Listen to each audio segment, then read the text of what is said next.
This is the Flying Herb with the HS-110, distributed by DRC. This copter has a very unique feature. It has altitude hold, which really takes quite a bit of work out of flying. I'm going to show you how you go ahead and bind this guy, and we're going to give it a try. When we bind the quad, it's very important that the transmitter and the quad face the same direction. I've got the camera's in front, so we're facing forward.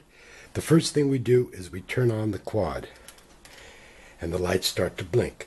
Then we turn on the transmitter, and we take the throttle, and we take it to the top, to the bottom, and now we're ready to go. Yeah, we'll just take off. Oh, but what's wrong? It just goes back to the middle. That's the altitude hold.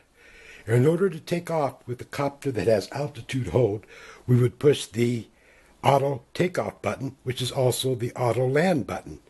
I don't want to do it now because I'm in my living room, but that works really well.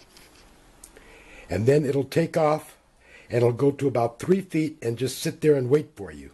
And then if you want to go higher, you go up, and if you want to go a little lower than that, but whatever you let go, it goes back to the middle, and then it holds that altitude.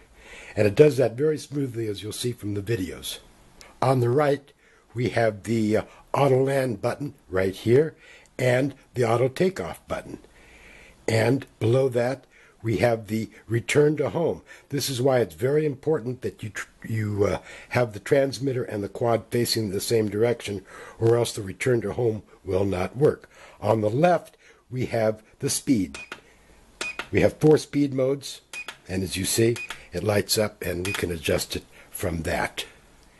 Now, when you open the box, you'll find this little contraption, which is loose, and it simply fits right on it's pretty self-evident where it goes, and your phone goes in there, and so you can have it, and you can see everything right in front of you.